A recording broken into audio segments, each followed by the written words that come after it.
Hello! Welcome the Normal American Show, host robnoerr. Just for a couple minutes here before we do the arena tonight on the Crucible.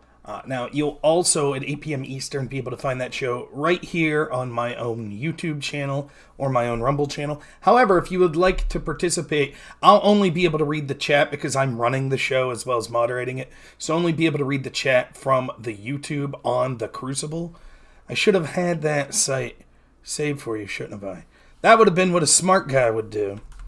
But I've never been known for my intelligence. Striking good looks, yes. Intelligence, Let's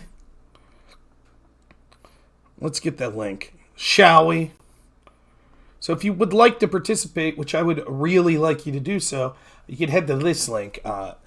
It is, if you are listening and you can't see the chat right now, that link is the Crucibles YouTube channel. If you just type The Crucible, you'll find their YouTube channel. And yeah, there's the video for tonight. So it's going to be at 8 p.m. Eastern. It's going to be great. We're talking about fat shaming. Your boy here, Fat Chad, good to go. My wife's making me a special shirt for each episode. So today's is Fat Chad. Can't wait. Should be a good show. I'm looking forward to it. I think it'll be a funny show, but also the topic is basically, should we fat shame people? The answer is yes, we should. I know, coming from a thin man like me, that seems callous, but trust me, hopefully they'll be able to argue why that should be the case throughout the debate. So, hopefully it goes well. But I think we got a nice mix of people that will argue seriously, but also have fun with it. So, and my idea for the arena is to have 3 types of topics: cultural topics, political topics, and then more humorous topics like this one. Topic will be like, who's more evil, the right or the left? A political topic might be something like, we should or next week's topic is, we should have a national divorce. Then so that's and then the humorous topics. You know, I got stuff lined up. I'll ask for user input. I got like, dogs are better than cats, smoking tobacco is better than smoking weed, topics like that. So we shall see. But hopefully we have fun with it. I think it'll be a good show. After the show, I plan on my YouTube and Rumble channels continuing to do sort of an after show, hopefully with some of the community members of the Crucible. So maybe we'll get some people to call in or a panelist or two to stick around, and I'll give my thoughts on the debate and things like that. But the show will officially end on the Crucible channel at that point. Now, the nice thing about the arena is we're trying to, the final third of the show is supposed to be all about audience participation. So I'm hoping that we get a lot of call-ins. If you watch the show on the Crucible, they'll have a link there, and that link will actually be to the Crucible's Discord channel. Then you'll be able to go in the voice chat there and talk to a moderator who will give you the link, if you would like it, in order to call in to be able to ask a question of the panelists. My cat is better than your dog. Have you seen my dogs? Please. They're excellent. My dogs are crummy. They're cool. I like them. They're crummy like me.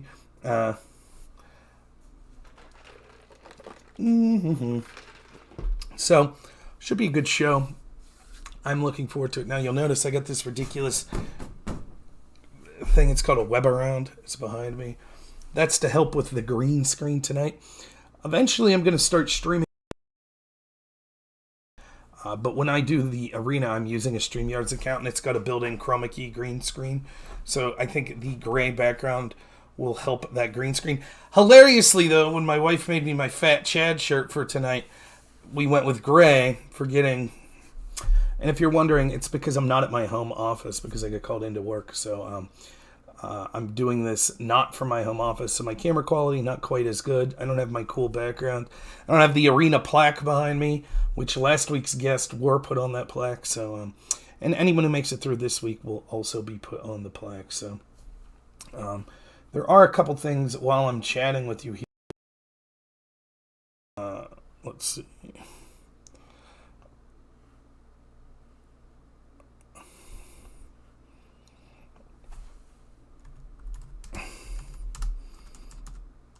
One second.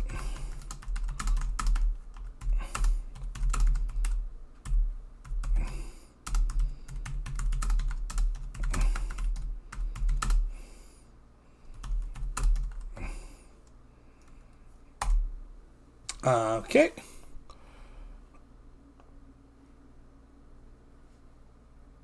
But now the folks at the Crucible have been very nice. They help with a lot of videos and stuff like that. So my mic's cutting out occasionally now, or is it cutting out occasionally the other night?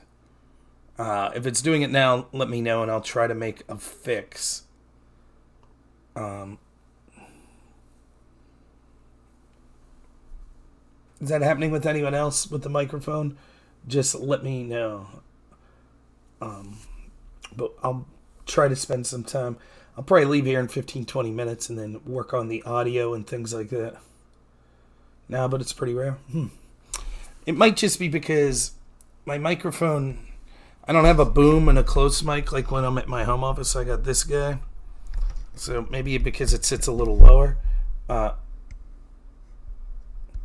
Mic's good. Okay. Well, I'll try my best to make sure I'm talking into the mic. Let's see if I could set it in a better angle, maybe. That might help if I'm setting it here. So we'll try. But yeah, thank you. I'm glad you're all here. So normally I don't do a show Sunday night, but I might do one, seeing as how I will already be at my work office and will be clocking out around that time. Normally I work Sunday nights, but because I'm already here, I'll be off the clock. So maybe I'll do a show. I thought an interesting show. Best video on geopolitics I've seen since college. What, me? Or you're linking something? If you linked something, I couldn't see it. Anyways, 2 videos I saw this weekend that I thought would be worth talking about. I'll sort of spoil it for tomorrow a little.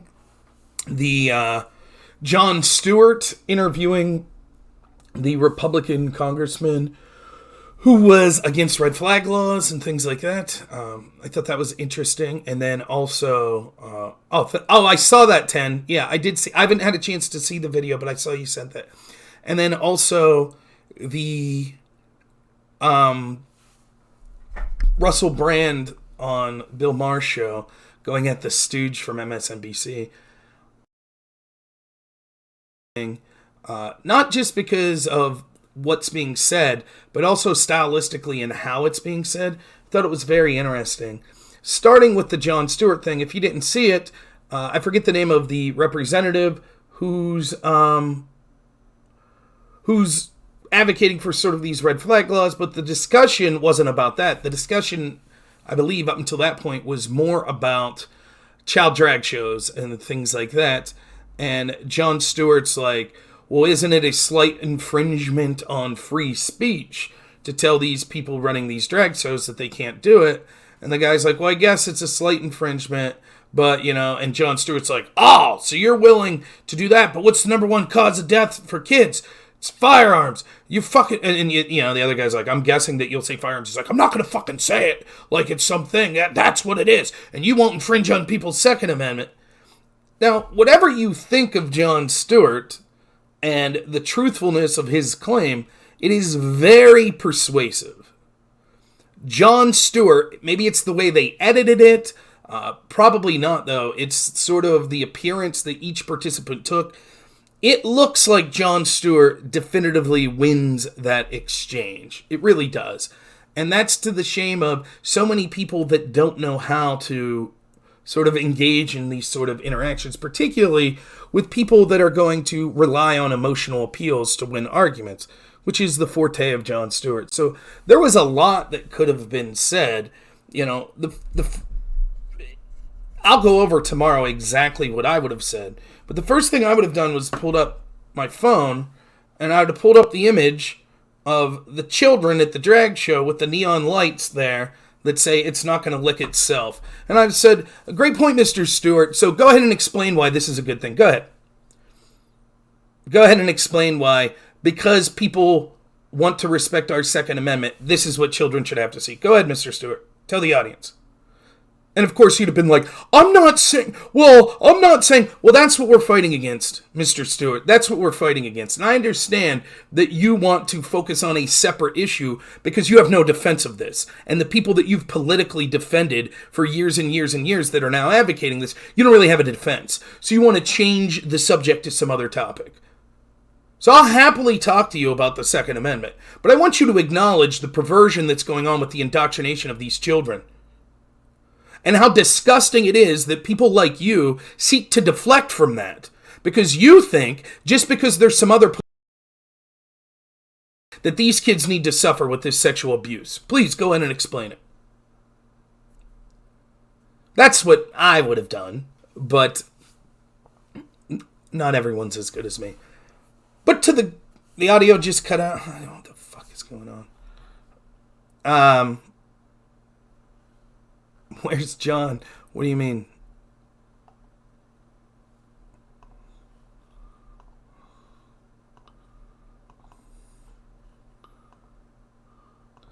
Audio's periodically going mute. Okay, give me a second. I'll see if I can.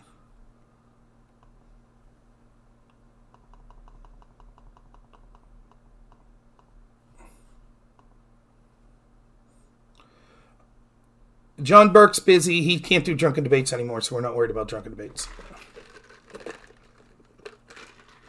I don't know why it would be cutting. It's frustrating. Give me a second. I have a potential fix. You're going to lose me for a second.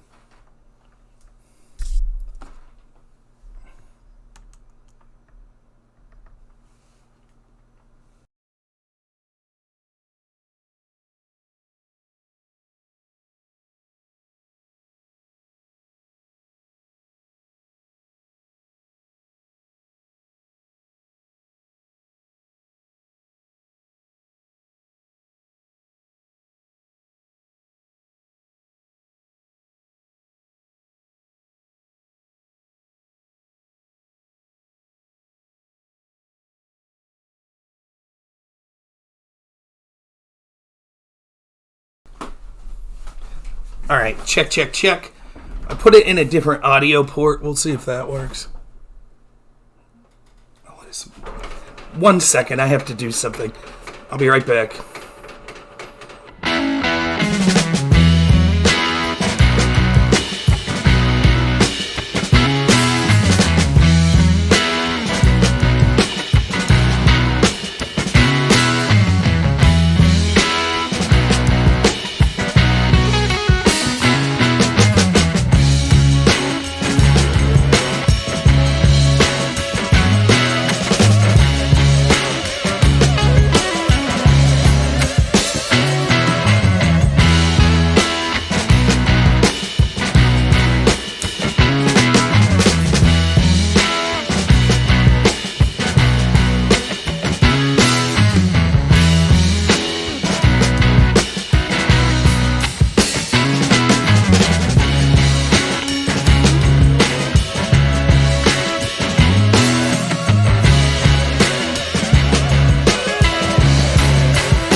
Sorry about that. What did I have to do? Does anyone have a guess? It was not washer or dryer. Phone call. Sorry. Even though I'm off the clock, sometimes the phone rings, so what can you do? No washer, no dryer. So, what was I yeah, with Jon Stewart. So, that's the first thing. He's deflecting from this indefensible. And listen, not only should it be an issue that all of us are concerned about the sexualization of children, it's heinous. It needs to be fought. It really does. But people that say, like, why are you spending so much time on it? It's a winning issue. If Democrats want to defend sexual drag performances in front of children, and they want to make that an issue they'll run on, there are millions of people that maybe don't like the projection that conservatives have gotten, or populists have gotten, or Republicans have gotten, who understand quite clearly, despite what the academic class wants to tell them, that the sexualization of children is a horrible, horrible, horrible thing. So if that's something they want to continue to defend, so be it. I think that's... No, I didn't have to go to the rest. So that's number one. Number two, though, on the issue directly, someone said fentanyl is the leading cause of death. No, my understanding, as of the most recent numbers I could find from 2020, said that accidental death is the leading cause of death for children up until the age of 18, so newborn to 18. And it said, I couldn't quite understand the statistics the way they were written. It also said that firearms were the highest cause of death. So my interpretation, the way I was reading it, is of the accidental deaths, the majority of those, which are the number one killer, the majority of those accidental deaths involve firearms. But let's parse that out. Let's say that there's at least some truth in what Jon Stewart's saying, that there are statistics that suggest that firearms are a very common death. And so this is steel manning his position. He would say, okay, well, the sexualization of children, that doesn't directly kill as many children as firearms. But there are many ways to deal with this. For example, up until 2020, the leading cause of deaths from children 0 to 18 were vehicles, car accidents. Did Jon Stewart suggest banning cars? I'm just curious. I don't remember. I used to watch The Daily Show when I was a teenager. I don't recall all those years when automobiles were the leading cause of death. I don't recall Jon Stewart ever advocating for the end of automobiles. It's very strange. Now, Jon Stewart would say, well, that's because there are non-nefarious reasons that children die in automobiles. The same would be true of gun deaths. And he would say, well, yes, but automobiles are necessary to our way of life. Well, unlike automobiles, which aren't specifically mentioned in our Bill of Rights, firearms are. The right to defense and to own a gun is mentioned. That is mentioned. And not only that, in many areas of the world, such as where I live, firearms are part and parcel to a way of life. When I was growing up, if my dad didn't shoot a deer, we struggled in the winter to have food every night. And there were I would say 2/3 of the people I knew that I lived around, that's the way it was. So much so that it was quite frequent that if you didn't get a deer, neighbors would help you out. They would give you deer meat. Because that's how important it was. Hunting was as culturally significant where I live, not just for food, but also as part of camaraderie, socialization. And as I hope to have a guest on soon to talk about this, when it comes to environmentalism, the people I knew that actually cared about the environment the most and actually went out and did physical things to help the forest and to help the environment were hunters, because they understood how important that resource was, and they had such a connection to it that they wanted to keep it as pristine as possible.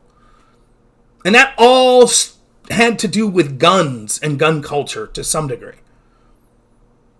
So what exactly is Jon Stewart suggesting? He seemed to be going after this guy for anti-red flag laws. Which of those laws would have solved the deaths that he's talking about? Presumably a lot of these deaths were gang violence.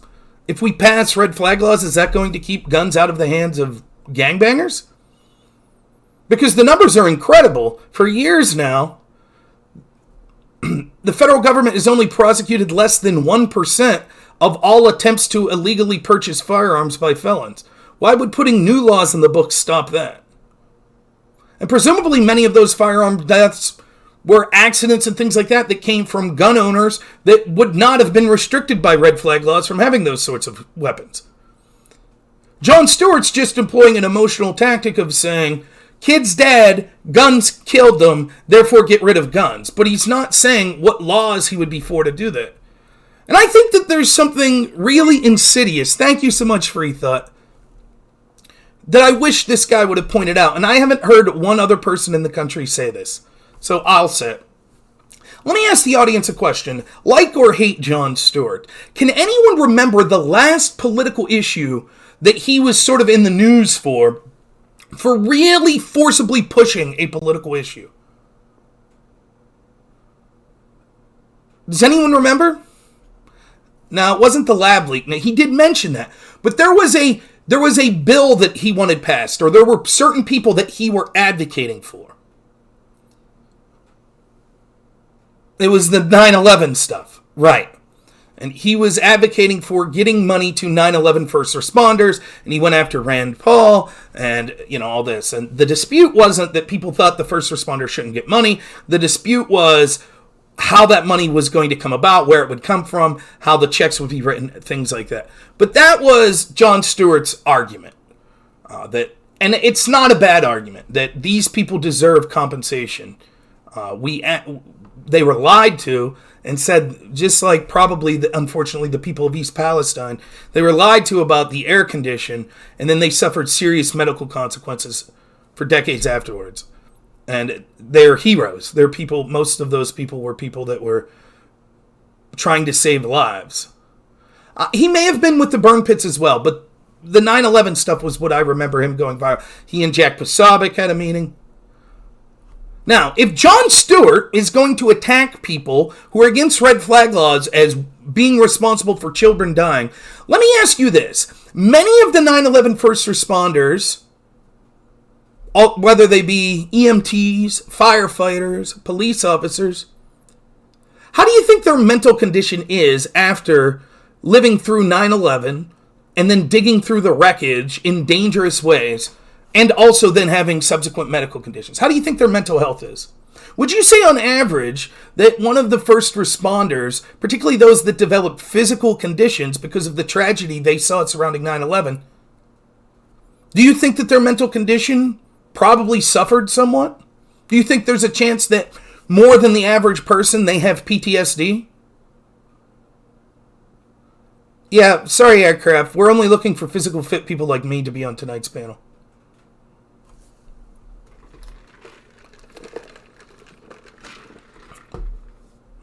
So I wonder if the people that... I have no reason to believe that it was fake that Jon Stewart was advocating for these first responders. But my guess would be those first responders, by nature of their line of work and what they went through, probably have post-traumatic stress disorder, which would be one of the very things that red flag laws would seek to look at when preventing people from having firearms.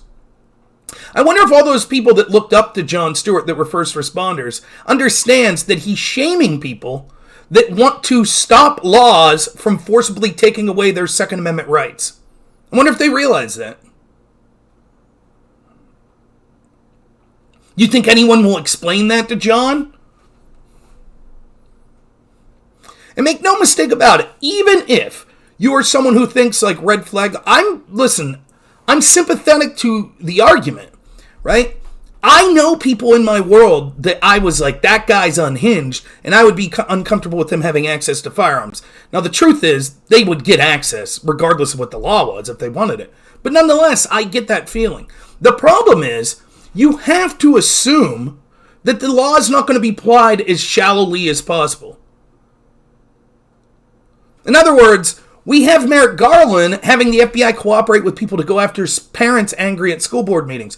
But I'm sure if we had red flag laws, it wouldn't be abused to take away their Second Amendment. Right? So it was an interesting sleight of hand by Jon Stewart, and I'll tip my cap to him that rhetorically, he sounds better than the guy he's talking to.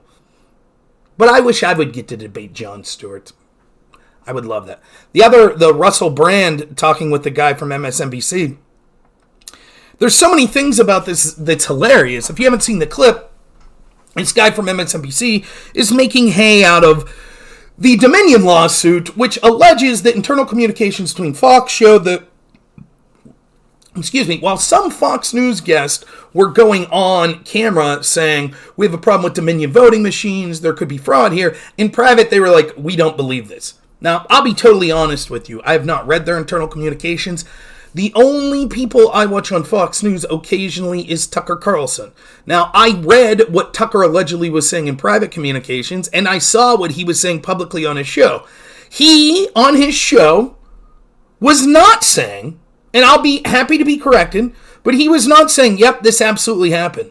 I heard him saying there were accusations. I also heard him say that he would give Sidney Powell the entire show to come on his show and explain these accusations and provide proof, but he hadn't seen the proof. I saw Tucker say that. I saw it. So as far as I'm concerned, him expressing skepticism in his internal communications at the time wasn't different than what he was saying on screen. Maybe Sean Hannity, it was different. Probably. He sucks. Or some other host. Okay. I don't watch them anyways. Do I believe that even with Tucker Carlson, that the people at Fox News have a bias? Absolutely. All of us do. Totally. I don't think that bias, particularly with the majority of Fox, is we're pro-Trump. I think that bias is we're pro-establishment Republican, which basically is the same as being pro-establishment Democrat as far as I'm concerned. But nonetheless.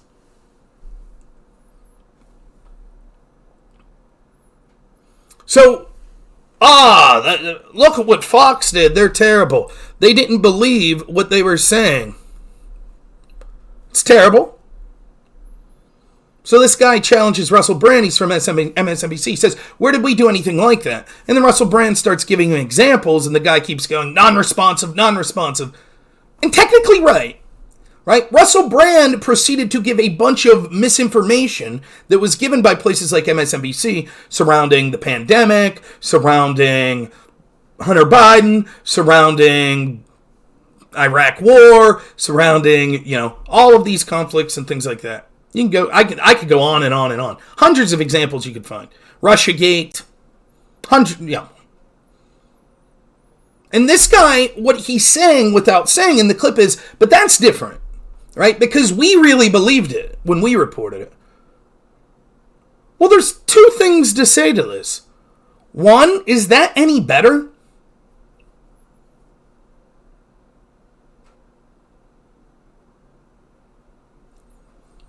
So the defense is, we believe the bullshit we're peddling? I guess maybe there's a slight, when it comes to your personal integrity, maybe that's slightly better than saying bullshit that you don't believe, but it's still bullshit. If you're brainwashed into believing the indoctrination that the establishment's feeding you, and you're a reporter that goes, I believe it all, I believe all of it. Okay, congratulations. You're still not a journalist, you're still a propagandist. Okay. But if that's what you want to say, that, I'm on my high horse because all the shit I was wrong about, I believed it. Of course, there's the air of omission, stories that they didn't talk about. There's the constant framing that they know they're framing in an illegitimately biased manner. There's the lack of apology every time they've been. So all this would belie the fact that they ethically were just morons that got all these stories wrong. But then the greater question, and what I would have wished Russell Brand would have said is, okay, then let's see your internal communications. Fair enough. If your argument's going to be, no, internally we believe the bullshit that we were spreading. Fine, let's see the communications. We're getting to see them with Fox. Let's see yours. Right? You've certainly smeared people. People on your show have smeared people as a Russian asset. You smeared the Covington kids. You smeared Kavanaugh as some gang rapist. Let's see. Let's get a lawsuit going, which surely the people of MSNBC would love because they believed everything they were talking about. Let's see what they were talking about internally. Fair enough, right? What sort of defense is, well, we weren't talking like that, like Fox was behind the scenes. Oh, can we see your documents? Well, no. Okay. Well, all we know is you were wrong. You never apologized. You pretended that you didn't spread misinformation. You didn't have journalistic integrity. And now you're saying, but trust us, there was no internal communication showing that we knew we were full of shit.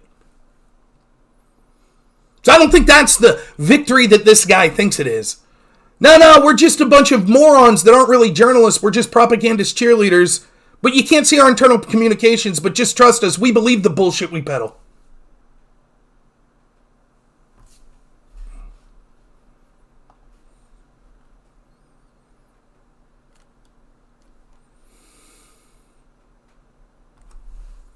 Very, very interesting. All right. All of you head over to my YouTube channel, my Rumble channel, or to this link right here, which is the Crucibles channel. The panel will be starting around 8, probably a couple minutes after 8, but that will be the attempt. We're going to try to start it as close to 8 as possible. So I think it'll be a great show tonight. We got 6 guests talking about fat shaming with your host, the Fat Chad. So hopefully it goes very well. I think that the arena show, we're in the works to get some even bigger guests. So I think it's going to be fantastic. So, all right. I would raid someone, but I want you to come watch my show, which is going to be starting in 15, 20 minutes. So I'm not going to raid anyone. Thank you all so much for being here. I really appreciate it. Head over to my YouTube channel, my Rumble channel, or head to the Crucibles YouTube channel to check out the video. So, after show, by the way, should be at my YouTube show. So, thank you so much, everyone. I really appreciate all of you. We'll talk to you soon, hopefully in a couple minutes over at the arena. As always, have a good one.